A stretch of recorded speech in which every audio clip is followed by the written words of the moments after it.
Hello everyone, I'm Rafael Alvarez and this is Alvarez Metalworks. So, what we're going to talk about is this blast cabinet and air requirements.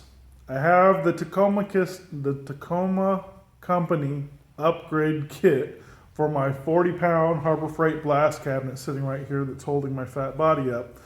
Um, I've spoken with the owner. The owner's name's Mike. If you guys follow my channel, you know this already. Um, I've spoken with him extensively about air requirements to run his setup, or air requirements in general to run sandblasters in general. Now, those of you that are familiar with pneumatic tools of any type, you know that when you go buy tools, there's always a little chart that tells you, minimum requirements, or let's just throw some numbers out there. 7 CFM at 90 PSI, or whatever it may be. Sandblast companies or sandblast cabinet makers and people that build blasters of any type, they like to throw out those numbers as well. Those numbers are not entirely accurate. Now, and I'm not saying that they're wrong. They're not giving you the full information. And that's what this video's hopefully going to cover and hopefully help you guys understand a bit better. First, let's talk about idealistically what you would like to have in your shop if you want to run a blast cabinet with this Tacoma Company kit. The compressor I have in my shop is an 80-gallon, 5 horsepower compressor. Now, it's a mismatch of parts. I don't know who makes the tank. I probably could read the label and figure it out. I just purchased the motor. It was a 3-phase Dayton motor. I replaced that motor with a single phase that runs at a slightly slower RPM, but we're talking about like 15 RPM slower. So it's not that big of a deal. And then there's a 2-stage Type 30, I believe it is, Ingersoll Rand pump. Now, it's an old school pump, but they perform really well. They're supposed to perform at low RPMs. The benefit of running at a low RPM means that your pump is actually producing a lot more volume of air with doing less work. If you go to your local big box store, you're going to be looking at these big 60-gallon compressors. Sometimes they have 80 gallons, and very rarely, but sometimes they'll have 120-gallon compressors in these places. If you look at the compressors and look at the motors, that's right where you want to go look. You'll see that some of these motors are spinning at, let's say, like 3,500 RPM, and some of them are spinning around like 1,700 RPM. The difference between those two is simple. The ones that are spinning at that 3,500 RPM point, those things are spinning the pump really fast, twice as fast, to produce the amount of air that a low RPM compressor would produce, or low RPM pump would produce. They're overworking your pump, okay? And essentially overworking the motor too, because they're putting, high RPM motors, they're spinning at an awful fast rate of speed. They're wearing out bearings and internals a lot faster. It's double the wear and tear to get that same amount of air performance. So look out for that. Idealistically, you would want a low RPM compressor that produces a large volume of CFMs, air, at the PSI that you're looking to operate at. And every air tool is different. In a blasting situation, at least in a blast cabinet situation, blast media breaks down at high PSIs. Okay, if you want your blast media to last more than a couple of times, you're really looking at running it somewhere in the ballpark, no higher than 60 PSI. Let's just say that, no higher than 60 PSI. I'm running this cabinet currently right now at about 45 PSI when it's actually flowing. Standing pressures at about 50 PSI. That's probably going to change. I'm going to give Mike a call. We're going to try to fine tune this bad boy and get it to work even better than it already is. But that's the PSI that I'm looking at running the cabinet at in general. That's going to prevent the media from breaking down as fast as it would on these. You know, when you buy this cabinet, it tells you 90 psi or something dumb in the instructions. Well, quite frankly, you know, you guys are buying, more than likely, if you bought this, you bought the cheap glass. They call it glass bead. It's really a glass abrasive that Harbor Freight is selling. It's cheap, it's junk, and it's going to break down super fast at that PSI rating. It's going to turn to dust. It's going to clog up your vacuum systems. You're going to run into a lot of problems there. So, what's more important is volume. Now let me show you what I have set up here. If you look at the gauge, we're at 50 psi, standing, about 42, about 45 psi when it's actually flowing through. Now this kit, if you peek in here, it's got a 90-degree elbow right there, and you see that I have the hose directly threaded into that. No quick disconnect, no other fittings, just that 90-degree elbow straight into the hose. I'm using a 1/2-inch ID hose. It is very, very much encouraged for you guys to run a 1/2-inch ID. That's inner diameter, not 1/2-inch outer diameter, inner diameter hose. The reason being is that anything smaller than that is going to create restrictions, and not just like a small bottleneck. Because let's talk about this hose. This is 1/2-inch ID hose, but it has 3/8 connectors on the end. There's a bottleneck right there, but it's a very short-term bottleneck. Now, if you got 50 feet of hose, and let's just say you're running a 1/4-inch hose, or even a 3/8 hose, that's a lot of restriction over 50 feet, okay? And you guys, it's like drinking a soda through a McDonald's straw versus a coffee straw. You know, you're gonna be putting a lot of extra effort in there to get the volume that you're looking for. So it's better to run a 1/2-inch ID hose when you're sandblasting in this blast cabinet with the Tacoma company set up, or anything at this level of sandblasting. Now what I will say is, when you go buy your hoses, even though the fitting's smaller, and I know it's a short-term restriction in the airflow, look at the inside of that fitting. On the inside of the fitting, they're not all the same size. The threaded on the outside is, but if you look at the hole where the air actually flows through, some of these hoses are larger inside than others. The Harbor Freight hoses I was looking at, they're about 1/4-inch right here at the fitting. This one here is 3/8 easy. So, or maybe not 3/8, but it's bigger, much bigger than 1/4-inch. So that's why I went with this hose. It's a little strange. It's a hose called Flexzilla. I don't know what it's made out of. It's very soft and flexible. It's meant not to kink. It's meant to stay pliable in cold weather situations. So I went ahead and bought it, even though it felt kind of strange because of that fitting. That's not a deal breaker though if you end out with a hose that has that restriction at the end. As long as you're running a 1/2-inch ID hose, you should be okay. The shorter the hose, the better, obviously. When you're buying these air hoses, it's really difficult for you to get hoses less than 50 feet. When you're buying, especially like a 1/2-inch, you'll have to do some shopping to find them. Ideally, if you have the setup in your shop, an air system set up in your shop, ideally what is recommended is to put your cabinet somewhere in your shop where it will not move, and run black pipe, 1/2-inch black pipe from the compressor tank directly to the blast cabinet, and then just step it down to the 3/8 as it goes into their regulator. Okay, that is the ideal situation. You're going to get the best flow. Limit the amount of elbows, joints. Do not put any filters, anything like that on there. Don't put any other regulators. It's all going to create restrictions and diminish the amount of flow that is going into the cabinet. Now, my setup, I didn't have any choice. Well, I did have a choice, but I feel like I didn't have any choice but to go through a filter and a regulator. And I'm going through a few different fittings.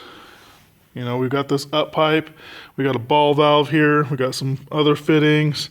We're going into the rapid air system up here to this 90. We got another ball valve, a couple other fittings, and into the hose. The reason why I did this in my setup is this tank is old. I know there's rust in this tank because that's how I got it for a good deal. I repaired the tank, and I don't want any of that rust messing up my air system or flying through that regulator in the blast cabinet and clogging it up and messing that up. So I went out and purchased a Milton 3/8 air filter that is rated for 250 psi. I don't know what the CFM rating on there, but it is. I know that it's pretty good. These are the higher end Miltons that you can get, as well as the matching regulator. Now this regulator though is a 1/2 inch. So that's better because you're getting more flow through it. So my bottleneck is essentially just the filter here and this rapid air system, but not the hose, because this is 1/2 inch ID hose. It's the connector here and the connector here. These things, even though they're 3/8, they're down to about 1/4 inch on the inside. So we have a small bottleneck here, and a bottleneck here in the filter, and the filter itself and the regulator will cause a bit of restriction. Now, all the rest of this stuff is sized at 1/2 inch, okay, with the exception of the fitting on the hose. Everything else is 1/2 inch. This ball valve is 1/2 inch. This ball valve is 1/2 inch. All these plumbing pieces, except for this stuff, is 1/2 inch. This stuff is bigger than that. So I'm fine with my setup, but ideally use black pipe right off the compressor and go into the cabinet. What that's going to do is it's going to create cooling. Black pipe is the cheapest stuff that you're going to find on the planet right now that will cool off the air coming out of the compressor, and you'll be able to run long lengths of straight pipe versus a hose that's all twisted and tangled and all on the floor, causing restriction, and the air will flow through it better. Now, that's all the ideal situation. Now you see my setup. This is all kind of temporary so that I could actually use this thing, because it's not going to stay in the middle of my shop floor, I'll tell you that much. So now let's talk about what you can get away with. I know all of you guys are sitting back thinking right now, well, that's a hell of a compressor. That's really expensive. I'm just a hobbyist, you know. I just want something that works pretty decent, and so that I can sandblast parts for my car projects or whatever it is that you work on. I hear you. I totally hear you. I'm right there with you. You know, I kind of got lucky with that compressor, to be perfectly honest with you, because before that, I had and I still have it. It's a California Air Tools compressor. It's rated at 5 horsepower, and I believe it's, I don't know how many gallons tank. It's less than 10. I think it's like 4 or 6 gallon tank or something like that. It's not very much at all. Could I run this cabinet off of that compressor? Yes. What I want you guys to understand though is the smaller the compressor you have, the more time it's going to take for you guys to sandblast anything. Think of a compressor like a welder. It has a duty cycle. Okay, the duty cycle for a compressor is the pump and the motor, and how fast it can recover from the air use that you're using. Okay, with my little California Air Tools thing, to give you an example, I would use my angle grinder, my pneumatic angle grinder, or even my impact gun on certain things, and sometimes I'd have to run it and it would bog down, and I'd have to let the compressor kick on and fill up the tank. You just sit there and wait for it to fill up the tank and then go at it, so that the tool runs at full potential for a short period of time, and then I'm back doing that again. Well, the same thing goes for sandblasting. If you're trying to sandblast with a small compressor like that in a small tank, is it possible? Yes, but your duty cycle is going to be very, very small. It's the amount of work that you're going to be able to do before you have to wait for your compressor to catch back up is going to be severely limited. But yes, you can use them. Is that going to be good enough for you? That really depends on what you're doing, to be perfectly honest with you. I highly recommend that you give Mike at the Tacoma Company a call. If you have one of these cabinets and you're looking to get his upgrade kit, and you have a small compressor and you're struggling with this cabinet to get it to work properly, give him a call, talk to him. Let him know what it is that you're trying to work on. Let him know what it is that you're trying to do, and he'll make recommendations to you based off of what it is that you're trying to do and what you have available to you. He's very, very intelligent, and he's extremely helpful, and he'll have no problem doing that for you. And he'll be able to walk you through that. But ultimately, basically, the gist of it is, yes, you can use a little small compressor like that.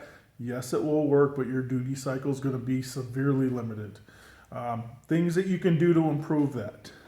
If you have a small compressor, and let's say it's got like a little 4-gallon tank on it or a little 6-gallon tank, you can go on, like, let's say Craigslist. There's people selling, depending on where you live. If you're in a heavily populated area, chances are that you're going to be able to go on Craigslist and be able to find people that are selling junk compressors all day long for hardly anything. You may be able to pick up a 30-gallon compressor that doesn't work for, 10, 20 bucks. And, that's just the reality of it. But that tank is what you're looking for. If you take your current compressor and you plumb that compressor into that other tank, now all of a sudden you have a 30-gallon storage capacity from the junk compressor and plus whatever it is your compressor already had. Now your duty cycle has gone up. Now, but what I want to tell you and caution you on is that I don't want you guys to go out there and find yourself a 60-gallon air tank, or compressor, and you got a compressor and you're trying to fill it up with a compressor that is designed to work off of a tank that's smaller than 10 gallons. Will it fill it up? Absolutely. But it may run for a half hour. It may run for 45 minutes before it fills that tank up. And it's going to get really, really hot. It's going to really put a lot of wear and tear on that pump and motor to fill up that tank. But yes, it can do it. So if you run on a small compressor, you want to try to find that fine balance. Now, I will say something that I want to caution you guys about. Before you go out and buy these small compressors that are claiming 5 horsepower or, these horsepower ratings that are really high, you're not going to ever get that out of a 110 power outlet, not a motor. Okay? There's a loophole in the system that allows them to make those claims, but those motors actually do not produce 5 horsepower, even though they say they do. My California Air Tools compressor makes that claim. It's 110. It does not make 5 horsepower. Okay. Now, it spins at a low RPM, and it has a 2-stage pump on it.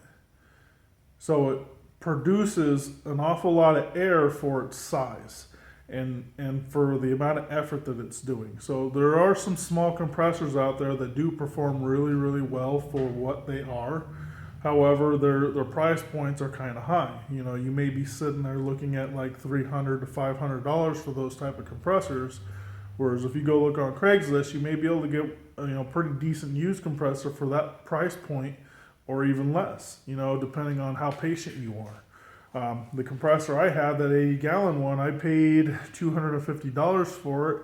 I had to go buy a motor because it was a 3-phase motor and I needed a single phase for my shop, which cost me about $350 for the motor. So ballpark, I'm $900 deep in it, but I have a really good compressor. Okay, this thing will outperform any other $900 compressor. So you got to kind of factor those things in and just kind of go from there. And actually, my math was wrong too, by the way. 350 plus 250, that's $700, $800. Right? Yeah, somewhere's around there. Whatever. Call me out on it if I'm wrong. Regardless, I hope all this information is helpful for you guys. I really do. Basically, you're wanting volume of air. Don't run high PSI. Don't try to accommodate or don't try to compensate for volume by running high PSI. It's just going to destroy the blast media. You're just going to run into other issues. So don't do that. Get the volume. However you got to get the air volume, get the volume. There's all those tips I showed you to limit the restrictions and eliminate the restrictions in your air setup and so on and so forth. And those things will absolutely help. That being said, again, give Mike a call. He'll be able to help you out with any information that you want.